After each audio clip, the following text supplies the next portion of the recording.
Man, what the world? There we go. We are live. What's up, Jennifer? Good morning. Good morning. Oh my! Look, we already got a Dane comment. What? Who's that? Oh, our favorite. Good morning, Kirby Coats. And so she's sporting the Depth Builder shirt. I don't even have one of those. Oh shit! Oh, that must be a typo. It's awesome. What's going on, girl? What do you think? Are you ready? I'm excited. I'm excited about this conversation we're going to have today because it's kind of been we've been building on it with other conversations and then things that have just happened in our lives and all that. So I am so excited to dig into this conversation today. You know, I'm my goal is to ruffle at least one feather, Jen, in this conversation. I don't think you're going to have a problem with that. Right? See what happens. I love it. I love it. And so first, I got a super important announcement for the No BS tribe. Everybody out there in the Omniverse, this week is Thanksgiving.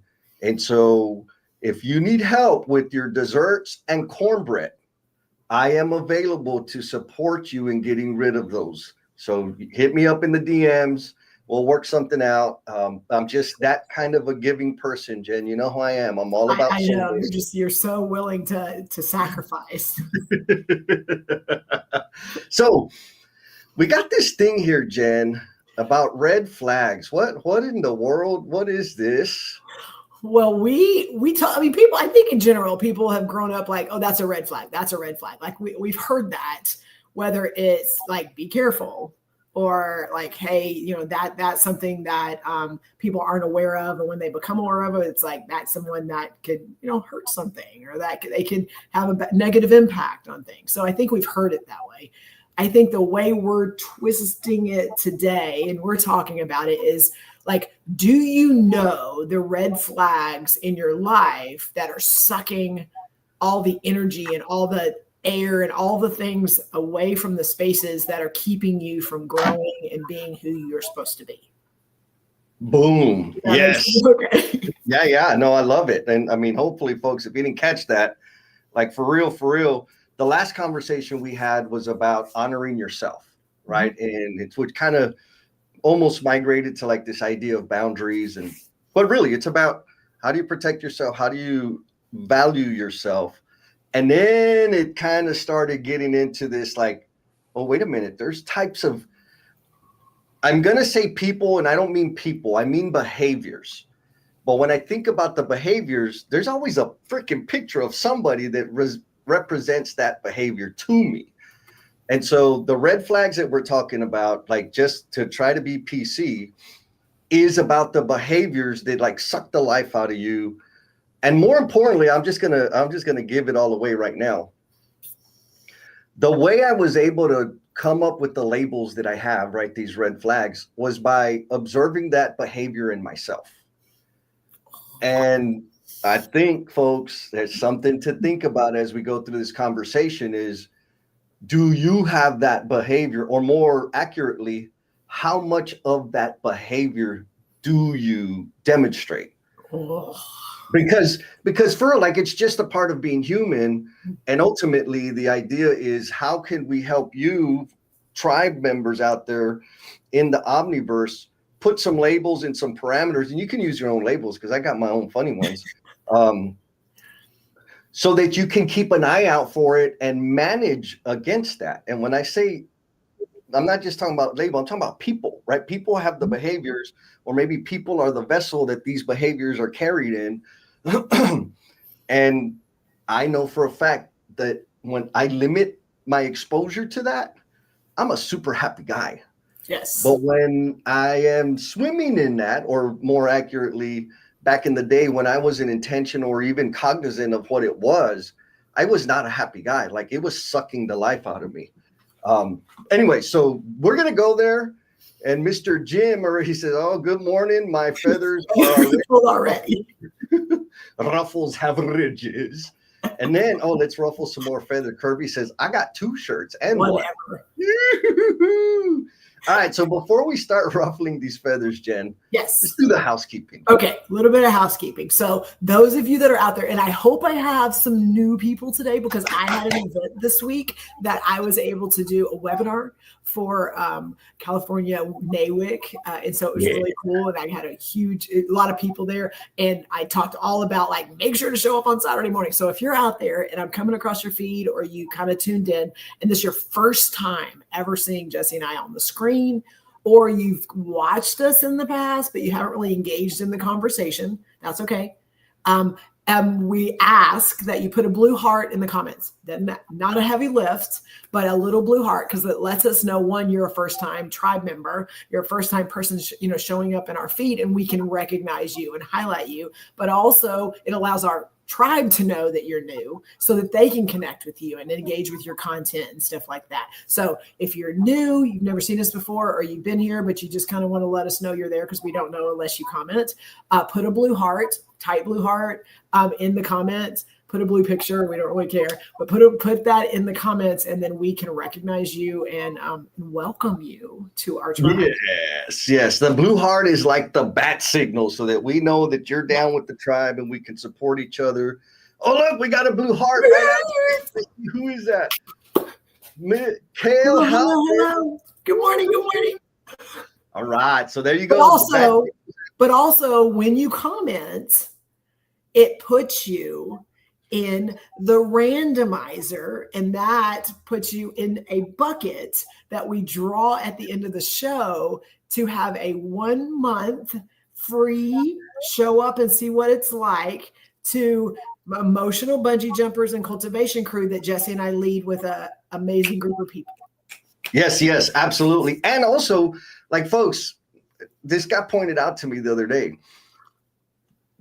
You can be a part of the emotional bungee jumpers and cultivation crew. It's an online community. Like, somebody was like, is that the only way to win is to win the randomizer? Like, no. If you want to sign up and be like, get in the, like a paid member of the community, come on, baby. So just letting you guys know, if you want to know, drop something in the comments because it's freaking awesome. It's transformative. We've got plenty of victims that can speak to that. And so let's go to the comments before we start ruffling feathers, Jen. So we got, you remember this guy? Oh my gosh, Lance. Yes. Lance. Oh. Welcome, Lance. It's not like a blue heart. It's like a blue-green heart. Like, we have missed you. Yeah. And he's already dropping wisdom, right? You can't have boundaries with other people until you establish them within yourself. Amen. Hard lessons learned. We got the chief marketeer, Steve Martin, says jalapenos in the cornbread. Yes. I'm down. It doesn't matter. As long as there's butter, I'm good, bro.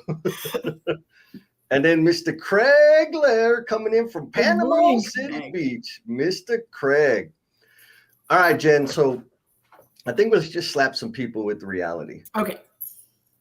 Here's the question. So if you don't know what your red flags are, or maybe we'll start there. If you got red flags around people's behavior that you look for and say, I need to avoid, and I'm not talking about dating. We're not talking about significant others and that crap.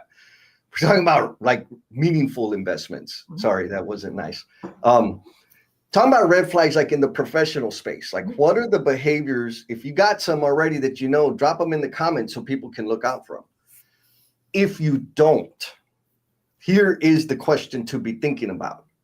Which conversations leave you feeling smaller? And so what does that mean to you, Jennifer Lacey? Oh, well, it's a little, I think earlier in my career, the smaller made more sense because I was still trying to like, where do I fit? Who am I? What do I do? I think that was easier for me to respond to. I think now I'm a little more confident in the space that I hold. So for me, it's what leaves me frustrated. Okay. So the spaces when I'm in a space, I'm having a conversation, I'm in a room, I get invited into a room, I'm on a committee, whatever it is. It doesn't matter what leaves me or what feelings during that make me frustrated, like what gets me frustrated. Mm-hmm. And I think to me that still, and you and I've talked about this, it still leads to my red flags. It's just a little bit of different feeling depending on where you are in your career and your experiences and things like that. And so to me, that is when I'm in a room or in a conversation with someone and we're doing a lot of talking. There's a lot of a lot of talking, and there's not a lot of action. Mm. And so, and there are people that, and it's funny because I've started to like, I know there are people in my life, very intentional people in my life that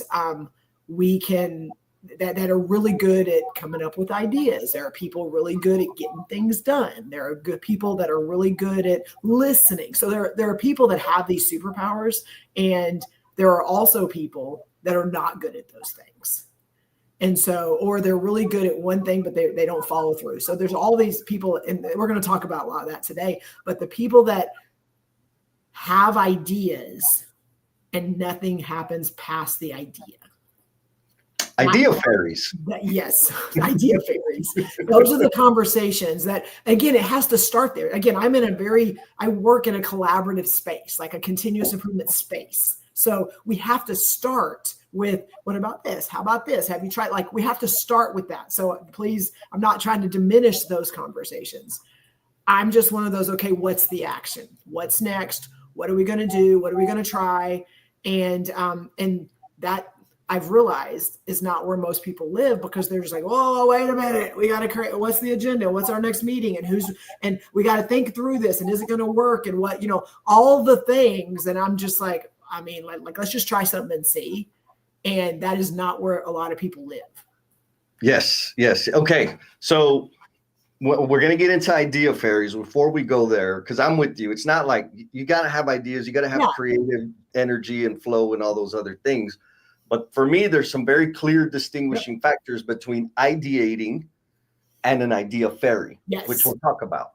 But what I heard you say is, like, the question is, folks, for you out there in the Omniverse, which conversations leave you feeling smaller? Mm-hmm. Given where your current state in terms of your career, your self-esteem, self-awareness, all those beautiful things, it's more of a question for you of what leaves you feeling frustrated. Like, in which situations do you have that frustration building? Yes. And the reason that's important, folks, is because that's where the problem is. That's where you want to start looking. It's a signal to say, hey, there's something off here that is getting me off center.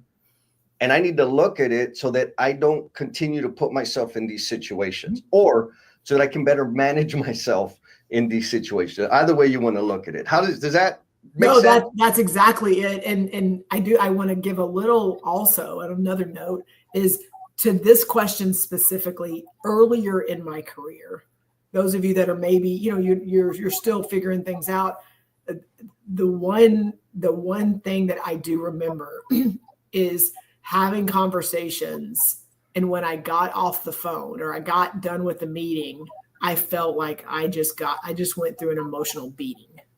And so if that is what you're feeling, okay, that's not good. And so, like, identify, what made me feel that way, or what, and so to me back then it was like that my voice didn't matter. Yeah. So it made that smaller feeling, or that insignificant feeling, that I walked away with, it didn't matter what I said. Yeah. For me, like today, the thing that gets me feeling some kind of way is when I can't contribute. Right? Like, if it's now, don't get me wrong, I don't have the expectation that everywhere I go, I'm going to be contributing some massive amount of value. But there are situations where it's presented as if it's a collaboration thing, or they're looking for insight and stuff, but they're not. Yep. Right. It's more of okay, we're going to have the community meeting because we have to, but we've already decided what the freaking plan is. And these are the things that we're going to do, which I'm totally fine with. Like, tell me what the hell you want me to do. I will do. Well, I would consider it. Right. But don't make it seem like it's going to be this collaborative ideation thing where I can contribute. And then you've already made up your mind. Like, just tell me what the hell you want. So today, those are the things. But like you gave an excellent example earlier. I remember early in my career where it was like, ooh, the thing that bugged me was they didn't like the way I said things. Right. And so there was this tone of like, you should know better. And that's not professional language. And and I'm like, so you don't want me here? Like, no, we want you here, but we want you like this. And it's like, so you don't want me here. And so, you know, getting clear about the type of leaders back then, it was really understanding which leaders, like rather discovering that not all leaders function that way. It was just one or two. And so when that one or two wanted to invite me somewhere or into something, I'm like, no, thank you. Because you want me to put makeup on and I don't wear makeup. What do you think about that, Jen? No, and yes. And the visual for me is, I don't know how many people were getting into the Christmas season, which Jesse knows I love this season. But I don't know how many of you have watched A Christmas Story, you know, and that's one that we grew up watching at school. And it's the one where, you know, the Red Ryder BB gun and all that. And the visual for me is always like when they get all their stuff on to go outside in the snow. And they're like literally they're walking like this, and the scarf is over their face, and they're just like walking outside. Like that's the visual every time. I'm like, if that's how I have to walk into rooms, like all this layers and all this protection and all this have to like wait. Like I'm like, I don't need to be in those rooms. Yes, and yes. All right, so let's give a shout out. We got Mr. Amir Hussein says hello, coming in from YouTube land. What's up? And then we got Mario Acosta, but it's not coming through the StreamYard currently. But he says, good morning, everyone, coming in from the ATX, Austin, Texas. Nice. And so, oh, wait a minute. We got another one. She says she loves Christmas time too. You know, Jen, like I'm starting to fall in love with Christmas because I know Valentine's Day is weeks away. I was waiting for it. I was like, I'm waiting for the pink Grinch suit. That's what I'm waiting for. Oh, that would be something with like fishnet hose or something. Yeah, fishnet leggings.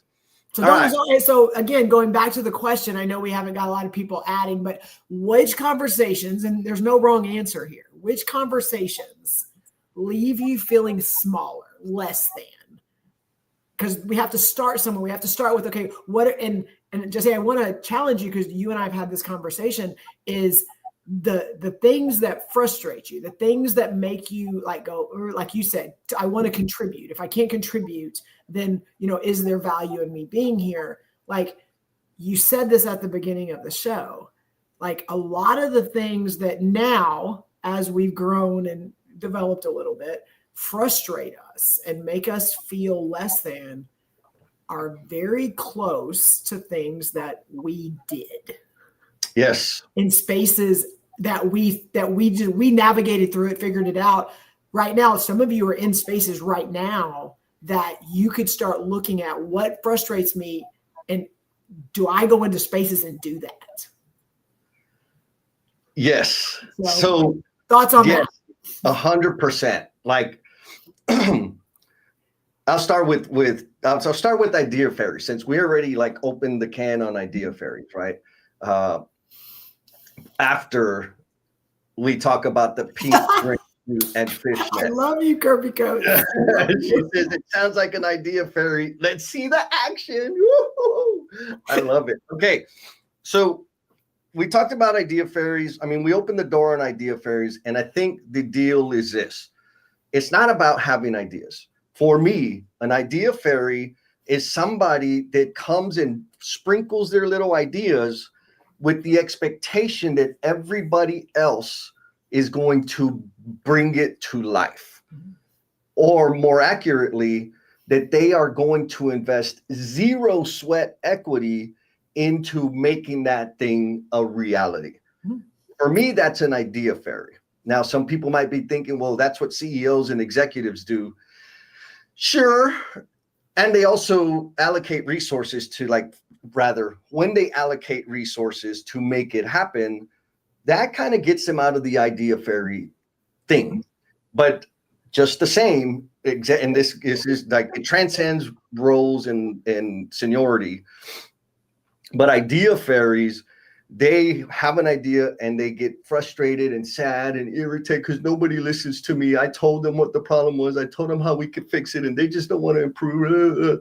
It's like, okay, and what did you do to bring it to life? Yes. Well, what do you mean? Like, so you're an idea fairy. So that behavior that I now label as idea fairies, I limit my exposure to people that have that behavior. Period. Like I see it and I'm looking for it, right? Like I'm vigilant about that's a good idea. Oh, that's another idea. Oh, there's 5 ideas in a row, but no conversation or thought into like operationalizing, just dumping. Like, ooh, well, okay, so what do you recommend we do to make that happen? Well, I don't know. Idea fairy, right? Like I'm vigilant about identifying it. Anyways, when I started paying attention to it, and like, of course, I was judging, right? I was being real judgy about the people that had that behavior. Then I had to look at it and say, oh, I do that shit too. Right? And so my point in that, and I don't know, this may not be the case for everybody, Jen, but the fact that I was able to recognize that behavior in myself made it clearer, and even gives me a little empathy for people to understand where you're at. Maybe you've never brought an idea to life, and so you think like this is appropriate, or maybe every group that you've ever been in, this kind of behavior is acceptable. We've talked about that, right? Where there's a lot of stuff out there in the professional space, committees, like all kinds of shit. Everybody wants to build a committee for everything. And they bring ideators, idea fairies, and nothing happens. And so there is a bit of conditioning that happens. I think that like if we're in organizations or teams that aren't about execution, like they don't know how to do the damn thing, it can create a situation where I think it's appropriate. But in the game I'm playing, girl, I ain't got no time for that. And so main point is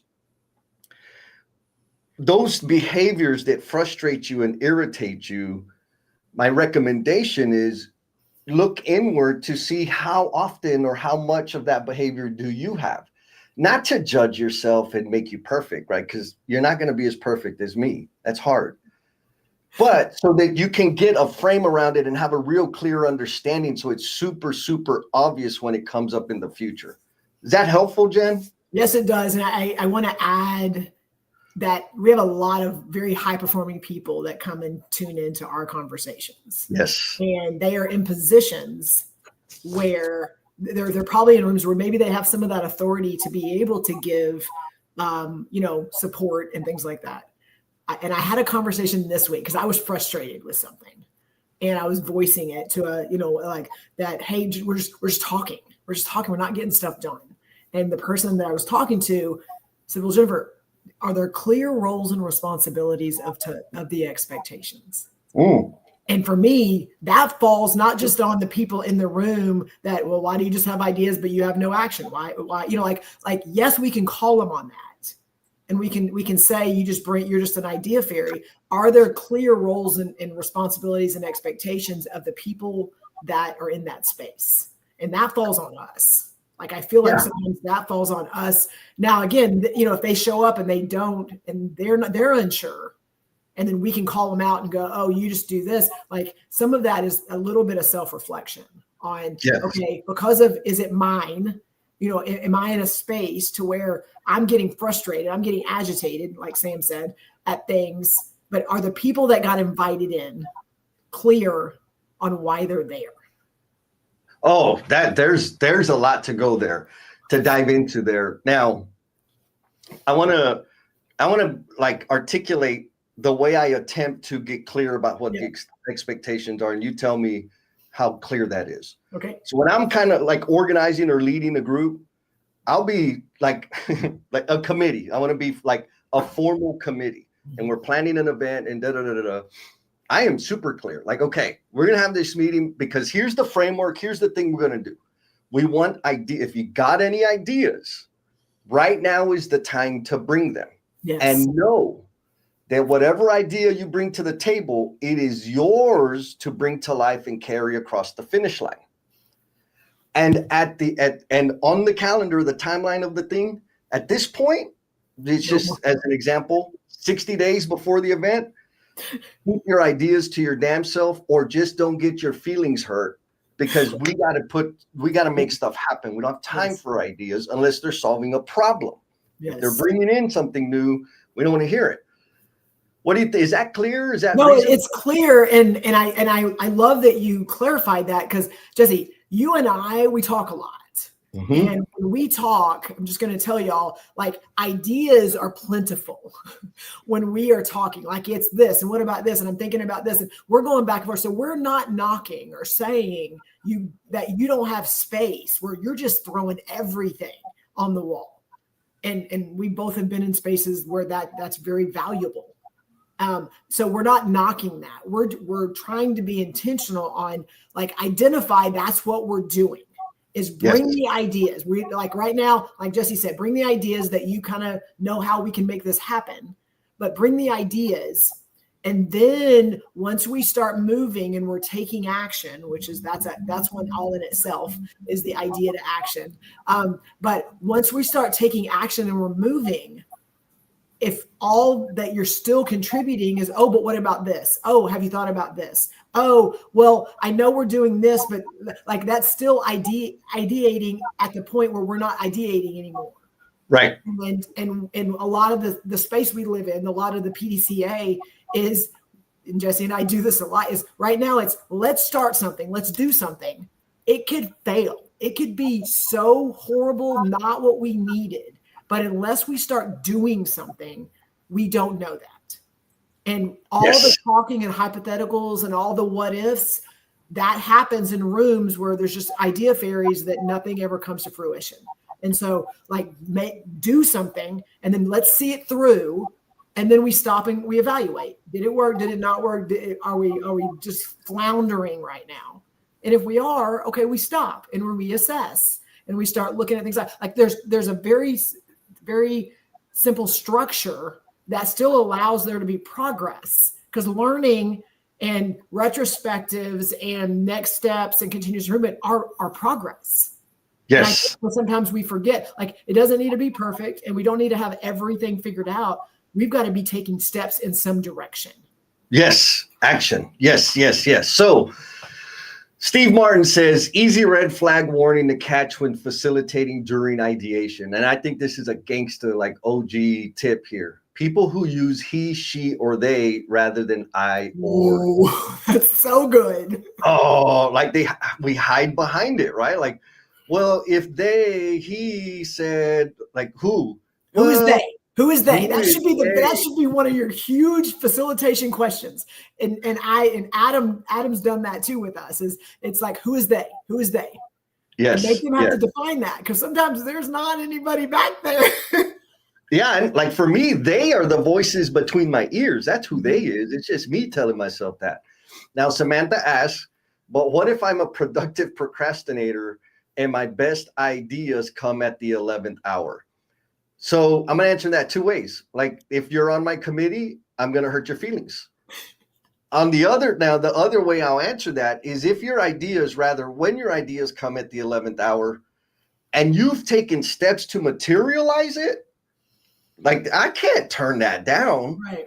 But if it's at the 11th hour and you're expecting everybody to adjust to it, negatory. Now, like Jen said, when we're just brainstorming and talking, like, I'm cool with it. It's very easy for me to, like, turn the switch on and off in terms of how to manage idea fairies as a red flag. Like, I mean, I'll just say it again, just in case it ain't clear. Idea fairies are a red flag for me. They take a lot of energy from me because, especially when I'm in a group with a bunch of them, I want to be respectful and not poo-poo on them, especially if that's the culture of the group. Mm-hmm. And so I have to be quiet. that takes massive amounts of energy from me, right? So then it's a question of, hey, do I want to be a part of this group of idea fairies because it's going to wear me out? Or am I prepared to surface the issue and take action to mitigate it or correct it? Now, Mario Acosta says, I hear you both about wearing makeup and layers. I relate to that so much. My thing is that I say it how it is, and most times, most leaders do not like that, cannot handle the raw truth. I agree. And I also have been complimented on how well I can deliver stinky truth and make it palatable. So there's maybe on that note, there was a period in time where I justified my abrasive approach to communicating by saying, well, that's just the way I am. I'm just being honest. And it took me a long time to come to terms with the fact, like, it doesn't matter what the hell I say if it isn't causing any impact. And so if the way I deliver it is obnoxious and abrasive and hurts people's feelings, maybe I should change that. Now, if I've changed it and I'm still hurting people's feelers, which is probably a red flag, then I need to change my environment. I need to get the hell out of there. If they cannot take factual issues and understand that it's not a judgment against them or their character, but a matter of performance, if they can't accept that, I do not need to play with them. My ass is gone. What do you think, Jen? Yes. I want to go back to Samantha's comment. So, and Samantha, I have so much love for you, but I'm going to push a little bit on this productive procrastinator comments, because human nature is we like shiny things and we love squirrel. Like that's the world we live in. That is normal for most people. There are people like Samantha that I have no doubt that she has proven that she is a productive procrastinator. But when you have a productive procrastinator in a room full of people that have not proven that and that are not those people, they will get distracted by that 11th hour idea. And the distraction will then stop progress and even hurt whatever we're trying to do. So I acknowledge that she is probably one of those people. I either have to work with those people one-on-one. So I know I got this, I see where we are, but in a group, I am very hesitant to encourage that behavior because other people use it as a reason to not make progress. Oh, we should look into that. Oh, I didn't think about that. Hey, we should talk. We should work on this. And next time we get together, we can see it's an easy cop out for people that are not willing to take action. I call those dust kickers. They kick the dirt around and create a bunch of dust to distract people from the fact that they ain't getting their shit done. Right. So again, one-on-one, like Samantha, you and I'm sure we can make some stuff happen. But if you're in a room full of dust kickers, you saying something at the 11th hour, or hey, what about this? Girl, they are all about, yeah, let's try that. And what about that? And maybe next time we get together, and when I hear that, I don't care what meeting it is. When the response out of someone's mouth, well, maybe when the next time we get together, I'm like we're already pushing any action, any responsibility, any accountability to somebody else, some other time, not right now. Like that, those are not spaces I like to be in. Oh, I love it. All right. So we got some more. And Speaking of Samantha, she gave us a nice red flag here. She says, I don't think these leave me smaller, but they leave agitated. Mm-hmm. When there's a talker dominating a conversation. Now, one-on-one, if they are a talker, all good, I'm listening. But talkers in groups frustrate me because it's an obvious sign of a lack of self-awareness. You ever been around that, Jen? So yes, and those have been spaces. Well, one, early in my career, I felt when I needed to voice my value, and because like we talked about, when we can self-identify things that now frustrate us, it's because probably at some point that was us. And so I know early in my career, I needed to voice my value. And to do that, I was in rooms where I needed to prove to the people in the room I deserve to be there. And now I can see that. I can identify that. I can see people that I need to show my worth. I need to show my credibility. Like people will do that in spaces. And so one, it helps me not just go, you're stupid, because I can understand that right now there's something lacking. There's something there that they feel they're trying to prove. And so then it becomes me in a space, if I'm trying to help facilitate that, what questions can I ask? How can I engage to where then it lets them answer, and then we can move on to somebody else. So the facilitation piece of those conversations is how I think my development has been, one, self-identify, and then two, be able to go, I see you, and now I'm going to take this and I'm going to give it to someone else so they can then understand the value of listening to other people. Yeah. For me, those talkers that Samantha's referring to, those are air hogs. Like that's my label. So guys, y'all, I'm just so generous and empathetic about the way I label these things. But for me, you're an air hog. She says, I think she used the word awareness in here, right? Yeah. Lack of self. Like in some cases, actually, I'll say it this way. There is executive coaches out there that teach to have command, take command of the room and be the loudest voice and say the most word. Like that is the formula that they're teaching. Mm-hmm. And so I share that because some people are taught and they think like they've decided that that's the way they're going to function. Mm-hmm. Some people, like I give you points if you're doing it on freaking purpose. But there's some people that aren't even aware that they're eating. Like I call them air hogs because they're hogging up all of the airtime, saying the same thing 10 freaking different ways. Or the minute somebody says something, they got a 5-minute dissertation to say, I agree. Like those are air hogs. And I'm with you, Samantha, that really, now, again, one-on-one, we could talk. Y'all already know I talk. And if you're an air hog, if you recognize that behavior in yourself, because I recognize it in me, start a freaking podcast, man, and talk your ass off, right? Like stop hogging everybody else's airtime. And when I say airtime, I'm simply saying this, like, or maybe something you can do if you're an air hog or you know an air hog. Time, like count the minutes and seconds of how much mouth noise is coming from you and how much mouth noise is coming from the other person. Mm-hmm. Like the target is for the other person to have more airtime, especially one-on-one. But when you're like in meetings and you have that person that just, it's like, okay, I was in a meeting. It was a study action team, group of professionals, and there wasn't a lot of dialogue. And this was even better. I was new to the company. Like I was there a month, right? Maybe 2 months. And I'm on this call and we're discussing takeaways, and then we do plus deltas right at the end. And my delta was like, there wasn't a lot of dialogue. And the person with the most authority says, you're right, Jesse, I agree. Do you think it's because we were not all in the same room? So he was trying to leverage that so I could say, yes, we all got to be in the room together. And I didn't even think about it. I was like, no, it's because you talked the whole time. And then everybody in the room was like, oh my God, I can't believe you just said it. We were all thinking, they're like, oh crap, I'm going to get some attention for that. But my point there, like he wasn't aware of that was happening. And we talked to he's like, hey man, he's like, that stung, but thanks for pointing it out. Like, well, I wish I intended to, but I just answered the question.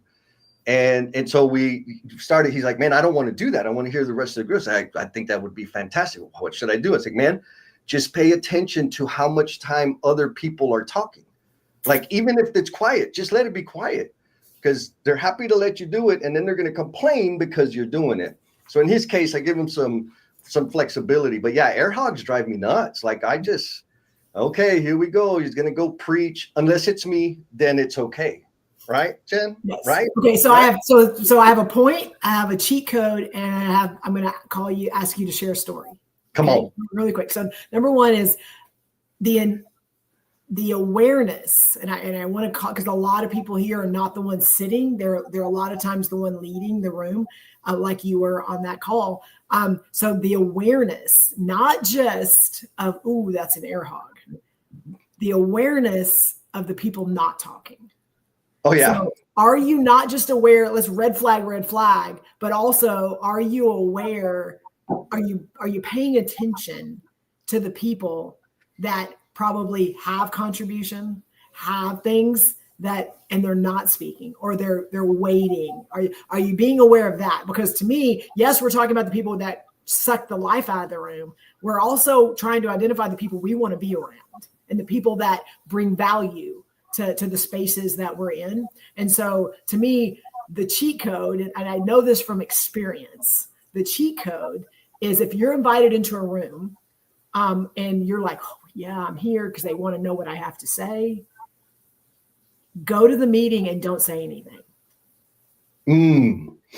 Because two things are going to happen. One is you get done and you're in the room and you leave and you got to observe all this wonderful thing and you were just there. The other one, which happened to me, which made me go, okay, maybe I need to be in this room, is at the end, Jennifer, what do you think? So I didn't have to go, I got something to say. Ooh, let me share my value. I got asked because I didn't say anything. I want to know what you have to say. And when we're facilitators, which you and I are a lot, we're in positions to do that. We're in positions to hear the people that are air hogs, but also, hey, Josh, what do you have to say? What is your experience with this? To then engage other people that we know are some rock stars and have some solid stuff. Like we're in positions to do that. So a cheat code is number one, if you're the one sitting, just go in and sit and listen and see what happens.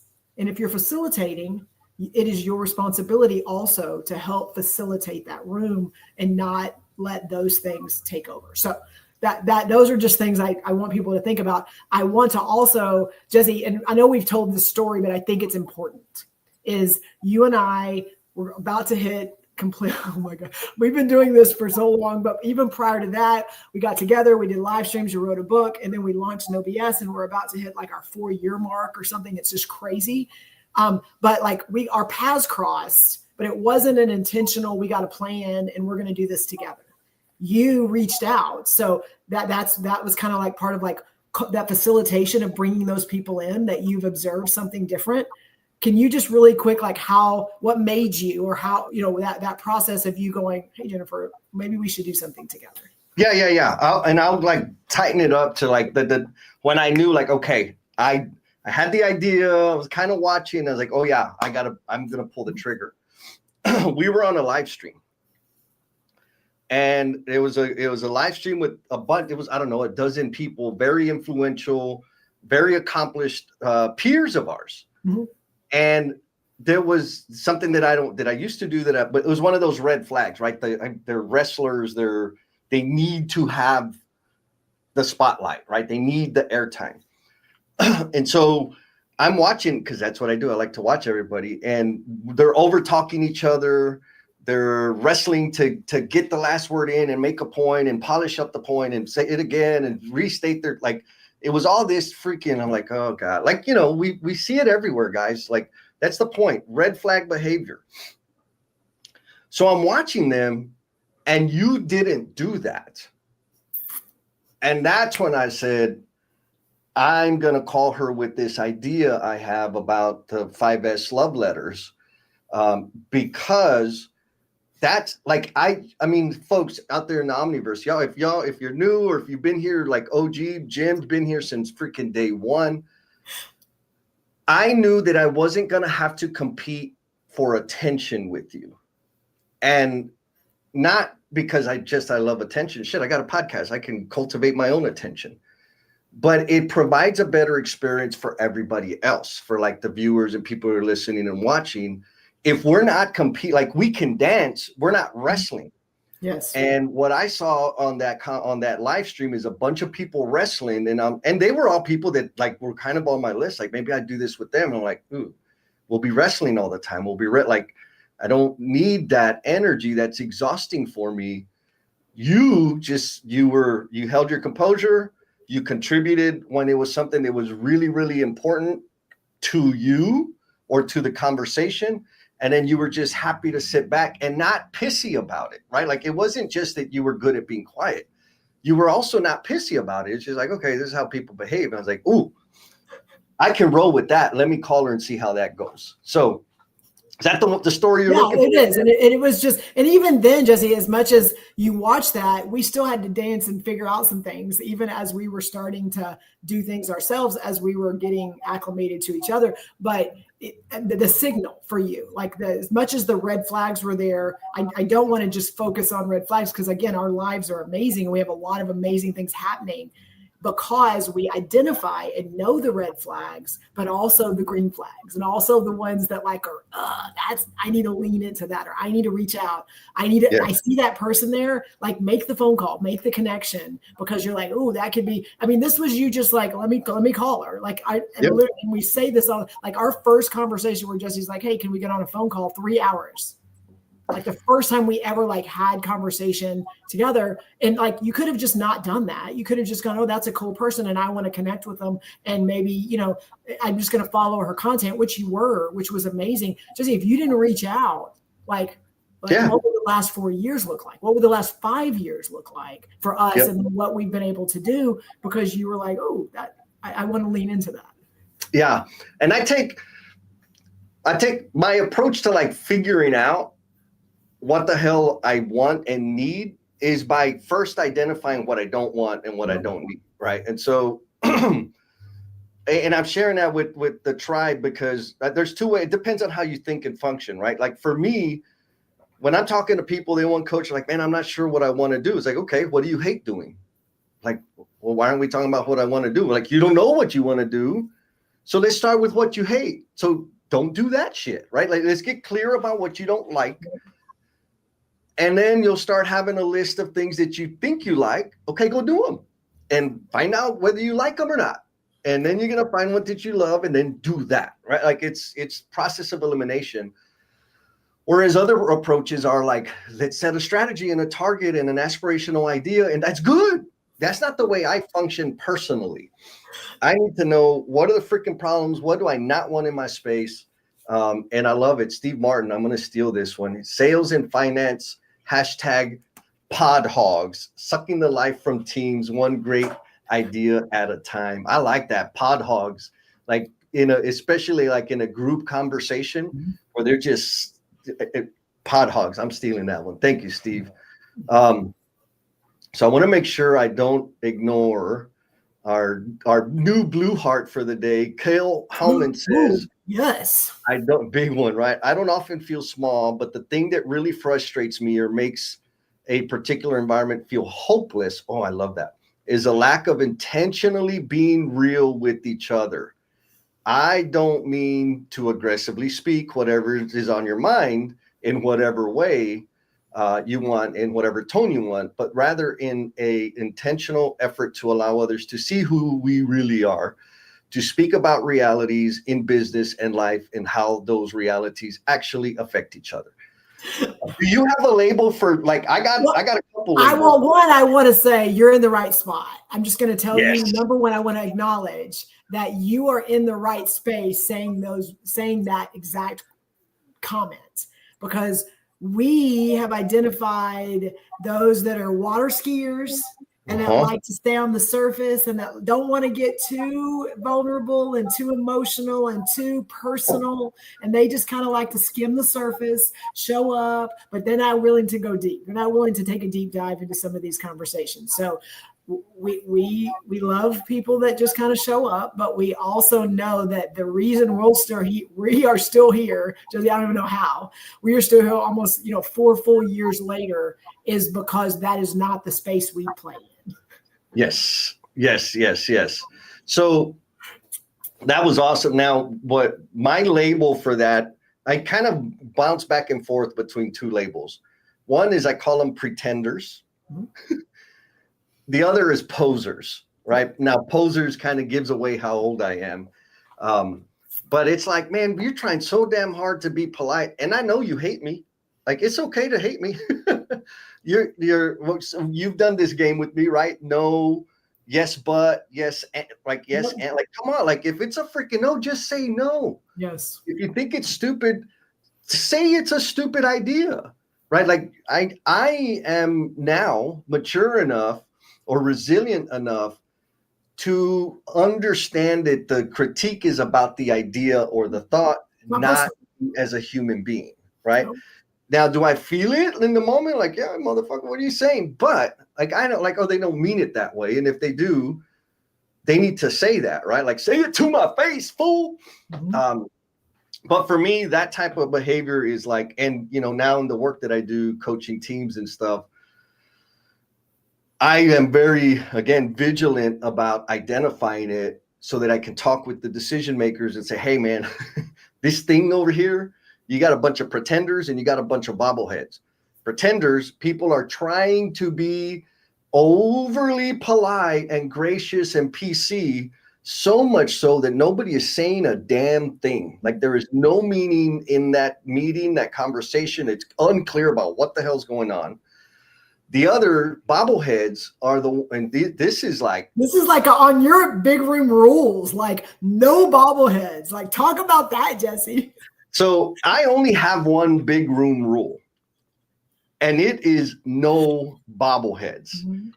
So bobbleheads, right? You see the bobbleheads you put on the dashboard, right? So for me, bobbleheads are them fools that are in a meeting, in a group conversation, whatever, and they nod, and then at the break or after the meeting, they go hide in a corner and piss and moan about how stupid it is, and I can't believe like for me, that gets you on the dead to me list like that. Like, I ain't playing that shit. Like, if you think it's stupid, say it in the room with the people that can affect that. Nodding your head. And then going and pissing and moaning about how unfair or how dumb or how thoughtless or whatever, that's just chicken shit. So bobbleheads, negative. I don't play with them. I keep them away and I will point them out. Pretenders is a little bit different, right? Pretenders are trying, and I've been like, now again, how do I know? Because I've been that guy. I have done that stuff. And so pretenders, they're just, when I was pretending, it was because in my head, there was this, I came from the field, right? I was an installer. And so in my head, there was this way you behave, proper people behave in meetings. So I'm trying to be that. And it was uncomfortable. It was not fun. It drove me nuts. And so eventually I'm like, okay, let's just have some real talk. Like our friend said earlier, let's just be real. And if they can't tolerate my respectful, then guess what? I don't need to be a part of that group. Sorry, the bobbleheads got me excited, Jen. Well, no, what I want to, I guess, also say is like, it's not like rebel or real. Like you don't have to go in and just be the Tasmanian devil, or you could be Mr. Polite. There's rooms, and again, I work for a company, so I'm very aware of rooms that I can still be respectful. I can still be aware of what's going on and still voice my opinion and share what I think. Like, we understand that we're not just trying to say be Jesse in every room. We're trying to say, like, we understand all of you work for companies. That does not mean it should limit your ability to influence, to impact, and to share the things that are a little vulnerable, a little personal, also creating connection and things like that. Like, that's all we talk about is walking that line sometimes. And we understand you have to, but we've realized the more people that lean into that vulnerability and that I'm willing to say some of these things, and you and I have had this conversation specifically, Jesse, that I know may keep me out of that room the next time. Mm-hmm. I know that by me saying this, they may go, we may not want Jennifer in this room again because of, and you know what? I have to be in a place where I'm like, and that's okay. But I felt good, or I felt confident in what I was doing because there was purpose behind it. Amen. And I'm going to double down. I'm going to say it again a different way. Say it. Like, for real, you're going to lose some opportunities. You're going to lose them. Yes. And I am okay. Like, for me and Jesse Land, if the way I function with all my labels and red flags and shit keep me out of certain opportunities, that's okay. Like I have to be okay with that. I am making a decision that will impact where I get invited to, who I get to play with, and I am okay with that. Because here's why, just in case you're wondering, when I tried to behave in a way that will get me invited to everything, guess what? It wasn't sucked. better. It wasn't better. It was not better. I was invited to crap that was just flim-flammy, waste of time, people that drove me up the damn wall, like all of the things. And so, okay, I don't get invited to a bunch of stuff. But you know what? When I do, man, it's freaking awesome. It is awesome. All right. So, man, comments. I know you. We've been and I just want to say we come into this live stream always with like 4 to 5. Let's get the audience engaged questions. I'm just going to be clear. We've hit 1, and it is 8:55. Exactly. I was just, you read my mind. I'm like, damn, girl, we haven't even done the second question. So I'll give everybody a heads up. We're going to be doing the randomizer here in 5 minutes. And so if you've been lurking, you can transition from lurker status to water skier status, like Jim, yes. If you just drop some emojis in the comments, because that will get your name in the randomizer. We'll run the randomizer raffle. If your name gets selected, you will get invited. You get 1 month free access to Emotional Bungee Jumpers and the Cultivation Crew. And I'm gonna call you out, Mr. Jim. Like, you and I have had some serious conversations. You absolutely are not a water skier, but maybe you're referring to your interaction in the comments. So I'll give you a pass there. But you ain't scared to have some real talk, man. I know that for sure. Mario, he says, okay, that's what I was referring to when I said I say it how it is. Seems like tend to be the one that addresses the elephant in the room. Unfortunately, because of the other media members are afraid to do so. Yeah, man. And I get that. Like, I've been there most of my career, and it's gotten me in trouble. It limited my career for like 6 years. I was at a spot and I was straight up told, Jesse, if you want to advance here, you need to play ball. And that you doing and pointing out the things that you do is what's keeping you at that role. And I'm like, okay, well, then I got a paycheck. I'm not going to play the game y'all want me to play. And so my point in that is, like, sometimes you're in a situation and you're going to have to decide, do I want that thing or not? And it ain't easy. So thank you, Mr. Mario, for that. Somebody's stirring the pot. Samantha says, y'all got awesome metaphor labels for everything. I would never think about calling someone a water skier. You know, water skiers, thank you, Samantha. And yes, water skiers are not people that are on the dead to me list. They almost never make it on the dead to me list, but I manage the amount of time I spend with them. And so, again, real quick review on water skiers, they'll never have a deep conversation. They will stay on the top. I can ask, like, because I really want to understand more deeply about what, and they just won't give any. They kind of bob and weave. They kind of like, yes. Yeah. And it's like, okay, like, you're all right. Like, we'll go to the same place, but I'm not going to invest a lot because you're not prepared to go deep. There's nothing wrong with that. But for me, like, we'll hang out. But you're not on my crew. You're not on the A team, right? You're not on the starting lineup. We got to give Miss Sarah some love. She says, preparing for a 15-year-old birthday party. Send me good thoughts as I prepare for 9 of them. Lots of love coming your way. Oh my goodness. Thank you, sister. Hope you have fun out there. All right, Jen. So we only asked one question. Okay. And I feel like what I want to put in front of people to chew on, okay, is which red flag do you tolerate? Because we've talked about a bunch of them, right? We talked about bobbleheads, water skiers, idea fairies, air hogs, and on and on and on. So which red flag do you tolerate and why do you put up with it? I want people to think, because we're about to do the randomizer. And I'm going to open up another loop here. So drop it in the comments, folks. Let me know, which red flag do you tolerate and why do you put up with it? And like, just be real. Like, it's okay. And if you want to pass because you don't want to feel, you don't want to call other people out, which red flag do you wave and like just became aware of it, right? That might be I'll give you a pass if you answer that question too. Am I being too soft on them, Jen? You're not, because I think you and I have already identified the awareness piece is the first thing. Because we could like be calling out red flags, red flag, red flag, red flag. And if we're not at any point self-assessing, then even identifying a red flag and taking action to address that red flag, if you're doing it, you're not, no credibility.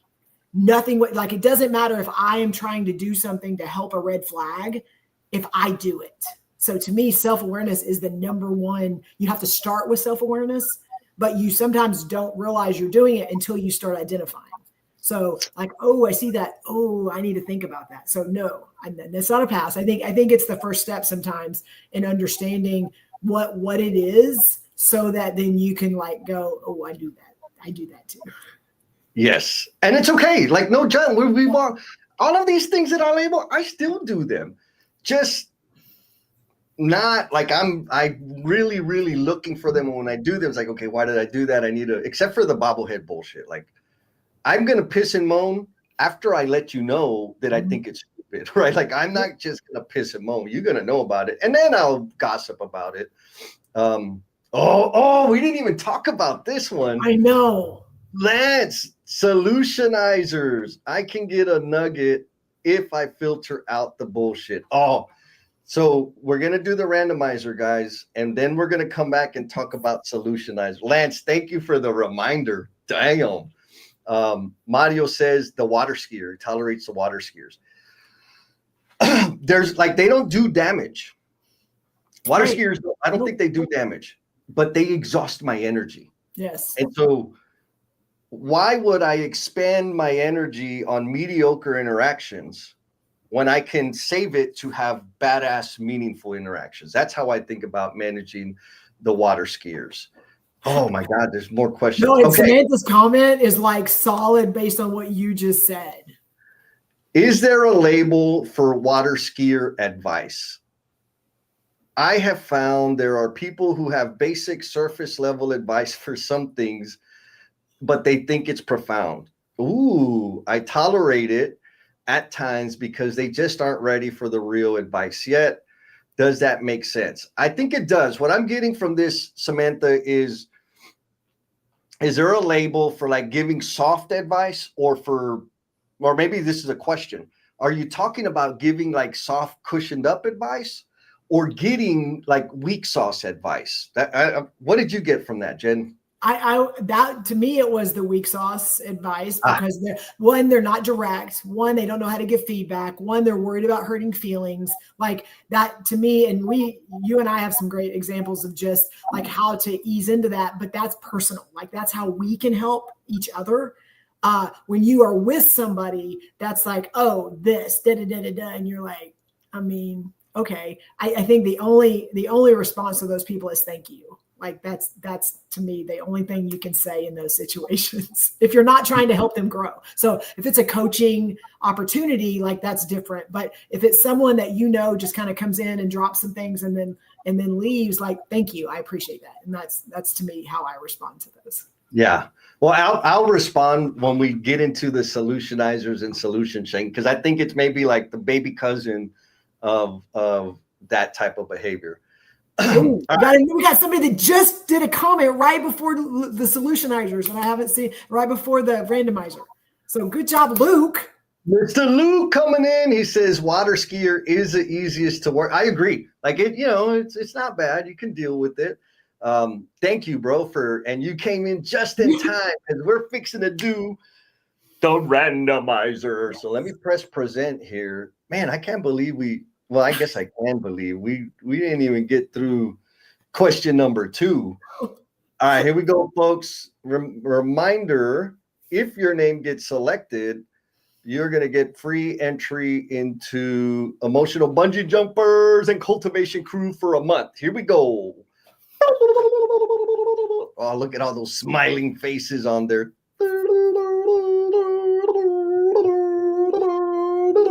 Oh, Jennifer. Okay, you have to push it again. You have to do another draw. Can you do a draw again? Yes, yes. And that is proof, y'all, of how much Jennifer bullies me, because she made me rig it to get her as the winner. No, I'm joking. I can't rig it. Here we go. One more time. Come on. Come on. Come on. Who is it? Oh, Amir. All right. He popped in at the very beginning. Mr. Amir, I will chase you down. You came in through the YouTube. If you have a LinkedIn, like for real, if you have a LinkedIn account, hit us up or hit me up in the DMs or something, because it'll be easier for me to connect with you. But if not, I'll hunt you down as best I can on YouTube. So congratulations there. And folks, everybody else, thank you for like contributing to the conversation. All right, where are we? Solutionizers and answering the question. Answering the question. Which question am I answering? Oh, Samantha. Which one do you tolerate? Yeah. Oh, which one do I tolerate? Well, I got a different kind of answer for that. So first, I want to go back to Samantha's question, right? Is there a label for water skier advice? I'm going to, like, on the weak sauce type of advice, like the people that come and give me weak advice or water skier advice, I'm going to say that's the baby cousin of the solutionizer, right? It's like mini solutionizer, solution shanking behavior. And so, folks, if you don't know what a solutionizer is, because our brother Lance brought it up earlier, solutionizing is people's tendency or the behavior to always be giving answers, advice. Just play this out. You're on a conversation, you just random phone call with somebody. Hey, how's it going? What are you working on? And you say, I'm working on this thing. It's kind of being a pain in the ass. Oh, well, you should read this book and you should listen to this YouTube channel and you should subscribe to like, bro, I didn't ask for help. That's solutionizing. Or when you have a team, you're managing a team and people have problems and you give them the answer all the time. Or maybe they don't even have a problem. They're just doing it a different way than you do. And you're like, what are you doing? That's wrong. That doesn't make sense. You should do solutionizing. That is solution shanking behavior. And so back to Samantha's question, right? Like when I'm getting weak sauce advice, I'd see that as like micro solutionizing, right? Like they're trying to help. Like, oh, poor, what's the word? Bless your heart, right? I didn't freaking ask you. And like you said earlier, just say thank you. Be gracious. Thanks for that. And I ain't going to do nothing with it. Now, in terms of like giving people weak sauce advice, I think you nailed it, Jen. Like the question that I always run through my head is I can soften this up so that Jen's not going to be mad or offended by me, or not just you, Jen, anybody. And so I'm going to maintain favor, but will I help them? Or I could tell them, like point directly at the booger on their face, and they may not like me the same way they did before, but I will help them. Which one am I picking?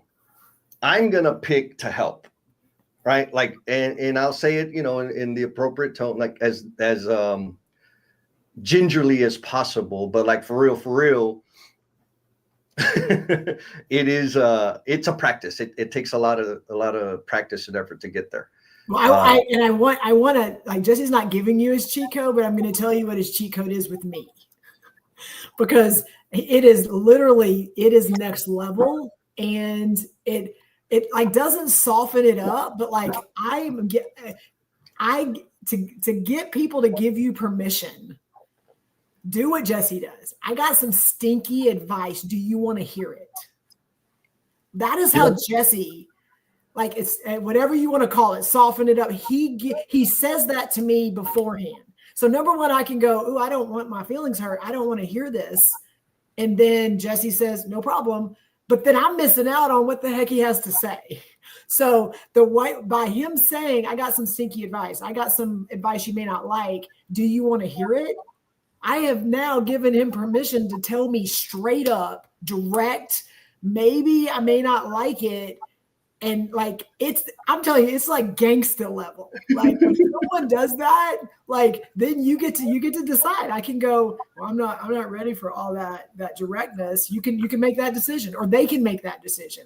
But you kind of gotten permission to do it. Yeah, no, it's that.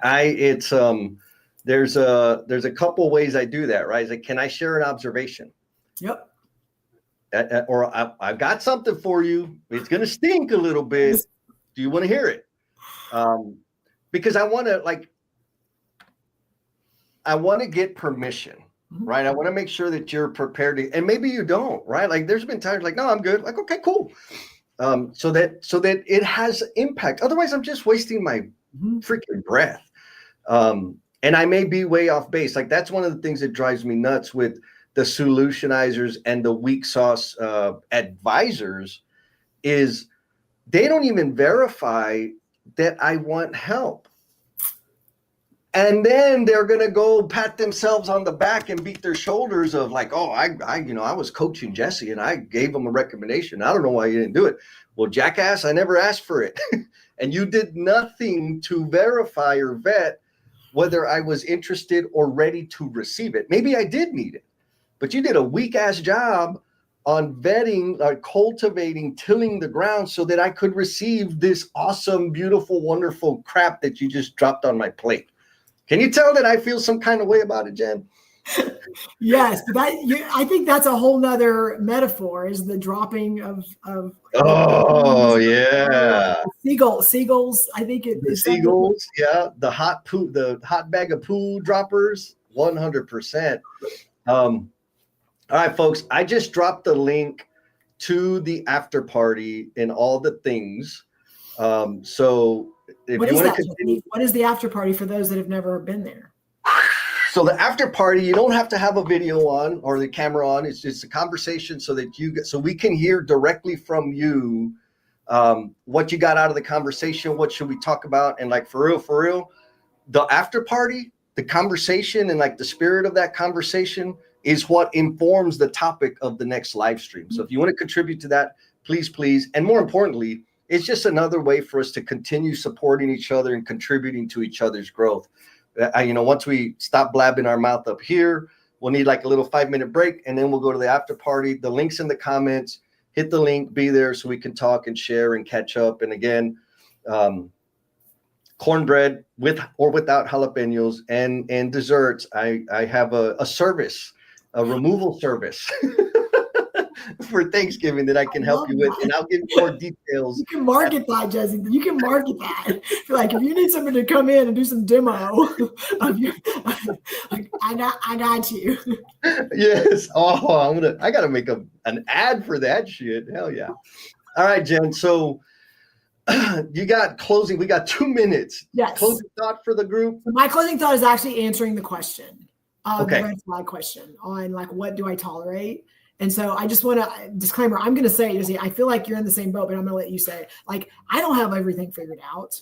And I know that there's some things my boundaries are very strong and I'm still learning how to maneuver those and who I want in my space and who I need to also maybe limit time with. And so I'm saying a lot of things up here, and yes, I believe in those things 100%. But I also know people don't function the way I function. So the red flag for me that I tolerate to a point is those people that are in rooms that like have the ideas and then like they're struggling with action. If I'm in the room, I'm going to do everything in my power to help them.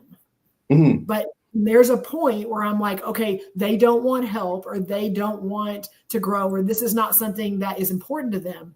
That's when I can make a decision that this red flag is got, I've got to let that go. But I tolerate rooms where they're not ready to go and move and act. And because I know people do not function the way I function. Oh, I like it. So I'm going to answer it So Miss Christine says, thank you, Jess and Jen. Christine, I hope you'll be on the after party. Steve Martin says, can I share some stinky advice with you? Skunk hunk. I like that. Hashtag skunk hunk. Now we need a t-shirt. Or we have lots of hashtags, I think. Oh my God, these are good. You know, the one, I'll say it this way, the behavior or the red flag that I tolerate the most is, I'm going to say, solutionizers. And here's why. Not because I love it. Because emotional bungee jumpers was designed specifically to mitigate that behavior, to build our awareness about how much time we spend solutionizing, giving answers, and shanking people, because it breaks human connection. And I believed when we started that, what was it, 3 years ago, I called you, I called everybody, I called Kirby, Adam, Sean, and I said, hey, I have this idea, I want to see it, because in my head, y'all were very influential people, amazing people, the type of leaders that I aspire to be. And you were also freaking solutionizing fools that weren't aware of it. And so so that emotional bungee jumpers. And then in the coaching that I do with different companies and leaders and whatever, guess what?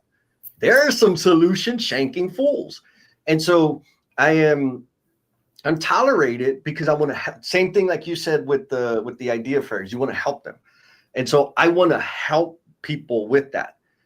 And it makes it real easy if they just refuse to accept the fact that they are solutionizers. They are very close to getting on the dead to me list. And so maybe at some point in the future, we will answer this question of what is a dead to me list. So with that, Jen, you got the music ready to go? I mean, you got the dance? Yes. All right. Hit play.